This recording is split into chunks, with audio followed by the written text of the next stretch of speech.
Welcome to Listen Audiobooks, your free audiobook. I'm your host. Today, we're exploring Build Unshakable Self-Discipline. This audiobook will transform how you think about this subject. Let's dive in.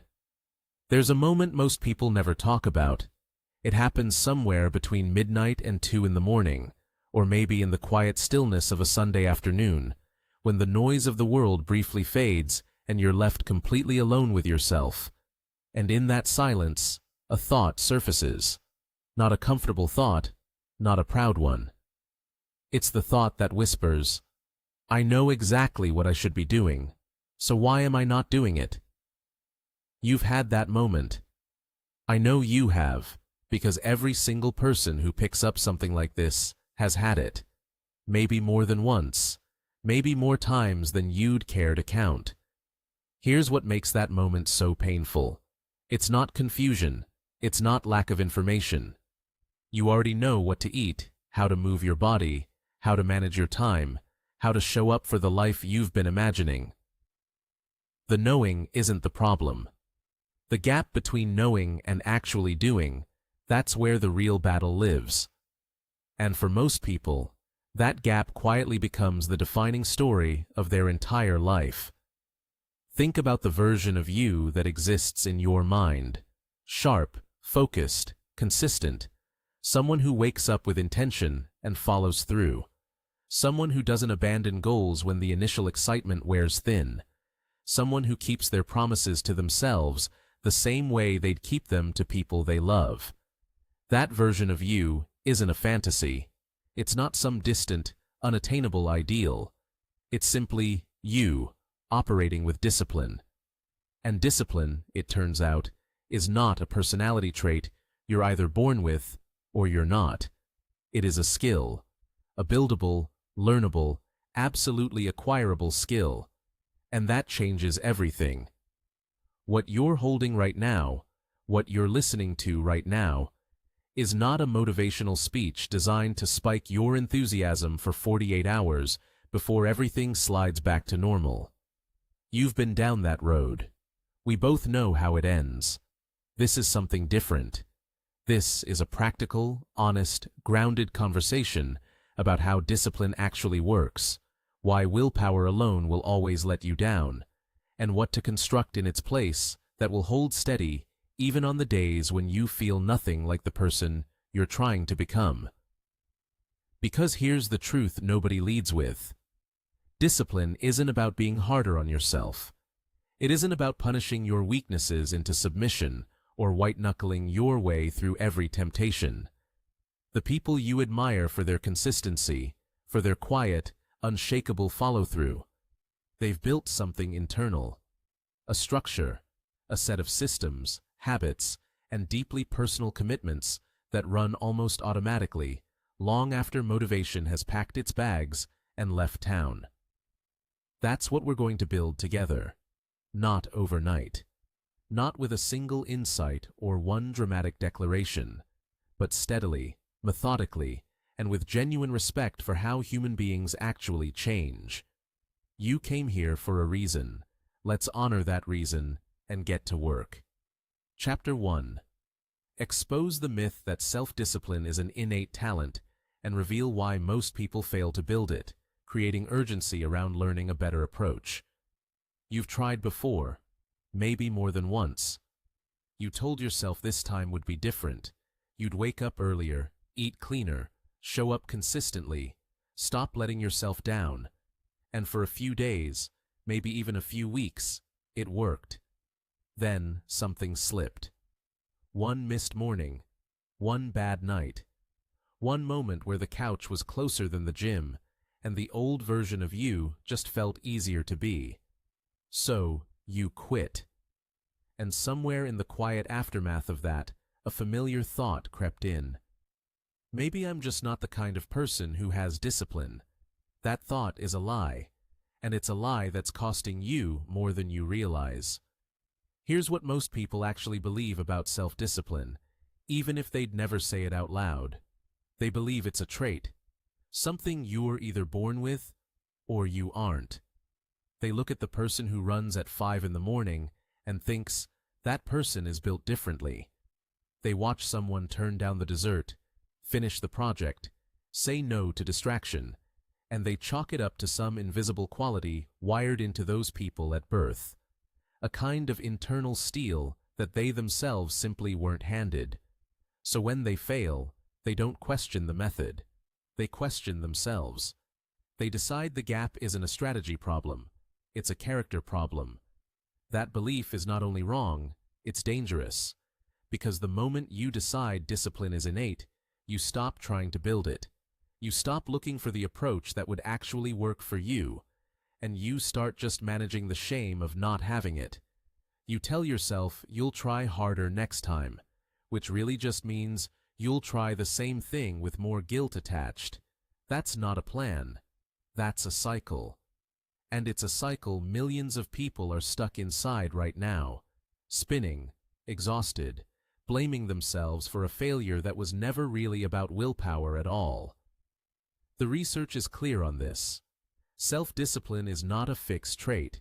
It is a skill. It is learned, practiced, and built. The same way you build strength in a muscle, the same way you develop fluency in a language. The people you admire for their consistency didn't just arrive there. They figured something out that you haven't been taught yet. That's it. That's the whole difference. But here's the part nobody tells you, and this is important. The reason most approaches to building discipline fail isn't lack of effort. It's that they're built on a fundamentally flawed model. They treat discipline like a reservoir, something you either have a lot of or a little of, and they tell you to just push through when it runs dry. Push through your tiredness, push through your cravings, push through your resistance. And that works, for a while, until the reservoir is empty and there's nothing left to push with. Then, the whole system collapses, and you blame yourself again. What actually works is different. It's smarter. It's about designing your environment, your habits, your thinking, and your identity in a way that makes discipline less of a constant battle and more of a natural outcome. Not because life gets easier, but because you get wiser about how you're living it. That's what this is about. Not motivation, not hype. A real approach. Starting now. Chapter 2. Introduce the foundational truth that self-discipline is a trainable skill built on identity, environment design, and habit architecture rather than willpower alone. So, here is where everything starts to shift. Most people spend years, sometimes their entire lives, treating self-discipline like a character trait, something you either have or you don't. They watch someone wake up at 5 in the morning, finish a workout, sit down to work without checking their phone, and they think, that person is just built differently. They have something I don't. And that single belief, that quiet assumption, does more damage than almost anything else. Because the moment you see discipline as a fixed quality, you stop trying to build it. You just hope you were born with enough of it. You weren't born with it, neither was anyone else. And that's actually the best news you're going to hear today. Self-discipline is a skill, not a personality trait, not a genetic gift, not something reserved for elite athletes or CEOs or monks who've spent decades in silent retreat. It is a trainable, developable, deeply learnable skill.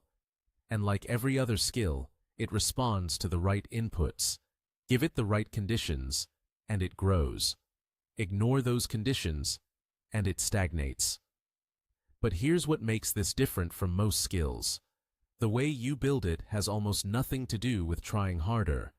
Let that sink in for a second. The traditional model of discipline is essentially a battle. You against your laziness, your ambition against your desire for comfort. And in that model, willpower is your weapon. You grit your teeth, you push through, you white-knuckle your way to the finish line. And sometimes it works, for a day, maybe a week. But willpower is a finite resource. It depletes. It gets tired. It caves under stress, under hunger, under a bad night's sleep. Building your entire discipline practice on willpower alone is like trying to fill a bathtub without a drain stopper. You can keep pouring water in, but the effort never holds. What actually holds is a three-part foundation: identity, environment, and habit architecture. These three work together, and over the coming chapters, you're going to understand each one deeply. But right now, just let the concept land. Identity is the story you tell yourself about who you are. Not who you want to be someday, but who you are right now. Because your behavior always bends toward your self-image. Always. If deep down you see yourself as someone who struggles with follow-through, your actions will keep confirming that story. But when you begin shifting the identity, even incrementally, the behavior follows. That shift is not wishful thinking. It's how the brain actually works. Environment is the world you move through every day, and most people design it completely by accident, then wonder why staying disciplined feels so hard. Your environment is either making discipline easier or harder, and you have far more control over it than you realize. And habit architecture is the way you sequence, stack, and structure your actions so that discipline becomes less about motivation and more about momentum. You stop relying on feeling ready. You build systems that carry you forward whether you feel like it or not. None of this requires an extraordinary person. It requires a willing one. And you've already proven you're willing. You're here, you're listening, and you're ready to do this differently. That's exactly where we need to start. Chapter 3. Deliver a practical step-by-step system for constructing daily routines, eliminating friction, and using small wins to compound discipline over time. So, now that you understand why discipline isn't about willpower alone, let's talk about how you actually build it, day by day, habit by habit, until it becomes the architecture of your life. Start with your morning. Not a perfect morning, not a 2-hour wellness ritual, just a sequence. A simple, repeatable sequence of 3 to 5 actions you do before the world starts pulling at you. Maybe it's making your bed, drinking a glass of water, and sitting quietly for 5 minutes. That's it. The content matters less than the consistency. What you're doing is training your brain to recognize the start of an intentional day. You're laying down a groove, and every time you follow it, the groove gets deeper. Here's what most people get wrong. They design a routine for the best version of themselves, the version that isn't tired, isn't stressed, didn't stay up too late. Then, when real life shows up, the whole system collapses. So build your routine for your worst day, not your best. Ask yourself what the absolute minimum looks like. What can you do even when you're exhausted, even when motivation is nowhere to be found? That minimum version is your anchor. Everything else is a bonus. Now let's talk about friction. Friction is the silent killer of discipline. It's every small obstacle that stands between you and the behavior you're trying to build. The running shoes in the closet instead of by the door. The journal buried under a pile of books. The healthy food hidden in the back of the fridge while the easy stuff sits right at eye level. You have to become an architect of your own environment. Set things up so that doing the right thing is the path of least resistance. Reduce the number of decisions you have to make. Because every decision costs energy, and you want to spend that energy on the work itself, not on convincing yourself to start. Remove one piece of friction today. Just one. Move the obstacle. Lay out the clothes. Fill the water bottle the night before. These small environmental shifts create enormous momentum over time. And that brings us to the most underestimated force in building discipline. The small win. Not the big dramatic victory. The quiet, unglamorous little win. You sat down to work for 10 minutes when you didn't feel like it. You skipped the second drink. You got up when the alarm went off instead of negotiating with yourself. These moments feel insignificant in isolation. But they are not insignificant. Every small win sends a signal to your identity. It tells you who you are. And over time, those signals accumulate into a story, your story, about a person who follows through. Don't wait to feel ready. Readiness is a myth your brain invented to protect you from discomfort. You act first, and the feeling follows. Every time you act without waiting for motivation, you prove to yourself that you are someone who acts. That proof is the foundation discipline is built on. So today, simplify your routine down to its bare minimum. Identify one source of friction in your environment and eliminate it. And when you complete even the smallest intentional act, let yourself register it. Not with arrogance, with quiet acknowledgement. You did the thing. That matters. Do it again tomorrow. Chapter 4. Address the inevitable obstacles, procrastination, burnout, and setbacks, and provide concrete strategies to stay consistent when motivation disappears. So, let's talk about what actually happens when the plan meets reality. Because at some point, and you already know this, the motivation you felt on day one starts to thin out. The excitement fades, life gets complicated. You miss a day, then two, and suddenly that voice inside your head starts negotiating, telling you that maybe tomorrow would be better, that you deserve a break, that you've been working hard, and one exception won't hurt anything. That voice isn't your enemy, but you cannot let it run the show. Procrastination isn't laziness. That's the first thing to understand. When you put something off, it's almost never because you're fundamentally unmotivated or broken.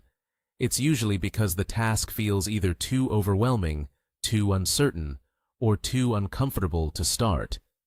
Your brain is wired to avoid discomfort, and discipline is the practice of acting anyway. Not because you feel ready, but because you've decided to move regardless of how you feel. The most powerful thing you can do when procrastination shows up is to shrink the task until it becomes almost embarrassingly small. Not, go to the gym, just put on your shoes. Not, write the report, open the document. You're not tricking yourself, you're removing the friction that makes starting feel impossible. Most of the time, once you've begun, the resistance dissolves on its own.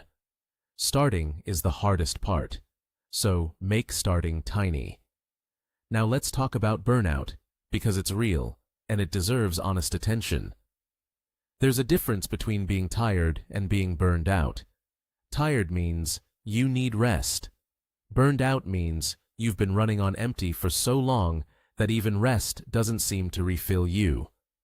If you've been pushing hard without recovery, without small joys, without any sense of progress, discipline alone won't save you. In fact, trying to white-knuckle your way through burnout often makes it worse. The strategy here isn't to push harder, it's to audit your rhythm. Are you sleeping? Are you building in recovery time, not as a reward, but as a non-negotiable part of the process? Sustainable discipline looks less like a sprint and more like a long-distance pace, steady, measured, protective of the energy that keeps you going. And then there are setbacks. The days you completely fall apart. Here's what you need to hear about those days. One bad day does not erase a week of good ones. 2 steps back does not undo 20 steps forward. The people who build lasting discipline are not the ones who never fall. They're the ones who have learned to fall without catastrophizing, without deciding that the whole effort is ruined. When you have a setback, your only job is this: return to your standard as quickly as possible. Not perfectly, not dramatically. Just quietly return. Don't spend 3 days punishing yourself for missing one workout. Don't write off the whole month because of one rough week. The return matters infinitely more than the fall. What separates people who eventually reach their goals from those who don't is rarely talent or even consistency in the perfect sense. It's recovery speed. It's the willingness to say, "That happened, and now I'm back." You will face all of this. Procrastination, exhaustion, setbacks. They're not signs that you're failing. They're signs that you're in it. Stay in it. Chapter 5. Inspire a lasting commitment to the disciplined life by connecting personal values to long-term vision and issuing a clear, actionable challenge to begin immediately. You've come a long way through these pages. And now, standing at the end of this journey together, I want you to sit with something for just a moment. Not a strategy, not a framework, just a question. What kind of person do you want to be? Not what you want to accomplish, not the goals on your list or the milestones you're chasing. Who do you want to be when no one is watching? When it's early and dark and cold and the easier path is right there in front of you? That's where discipline lives. That's where your real life gets built. Here's what I know about you, even without knowing your name. You picked up this material because something in you already understands that the undisciplined life has a cost. You felt it. The quiet frustration of knowing what you should do and not doing it. The gap between the person you are today and the person you sense you could become. That gap isn't a flaw. It's an invitation. Your values are the bridge across it. Think about what you genuinely care about. Your health, your family, your craft, your freedom, your faith, whatever sits at the center of your life and gives it meaning. Discipline isn't separate from those things. Discipline is how you honor them. Every time you follow through when you don't feel like it, you're casting a vote for the person those values deserve. Every time you keep your word to yourself, you're becoming someone you can trust. And that trust compounds. Slowly at first, then undeniably. You start small and you stay consistent, and one day you look back and realize that the mountain you thought was impossible to climb is already half behind you. That's not magic.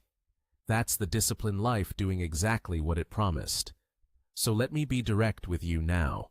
This is the moment that separates the people who feel inspired from the people who actually change. Inspiration fades. It always does. What replaces it, what sustains you through the long, ordinary, unglamorous middle, is a decision that you make right now. A decision that says this matters enough to act on it today. Not Monday. Not when things settle down. Today. Here is your challenge. Before you do anything else, identify one commitment that aligns with what you value most. One specific action you can take within the next 24 hours. Not the whole transformation. Just the first honest step. Write it down. Say it out loud if you need to. Make it real. Then do it. Not perfectly. Just do it. And when tomorrow comes, do the next thing. That's the whole secret, honestly. It really is that unglamorous and that powerful at the same time. You are capable of far more than the comfortable version of your life has required of you. The disciplined life isn't a life of restriction. It's a life of expansion. It's the life where you stop being managed by your moods and your impulses, and you start being guided by your deepest intentions. You already have everything you need to begin. You've always had it. Now you have the tools, the understanding, and the moment. Don't let the moment pass. Go build the life you came here to build. Thank you for listening to Listen Audiobooks. I'm your host. If this resonated with you, please share it with someone who needs to hear it. See you for the next episode.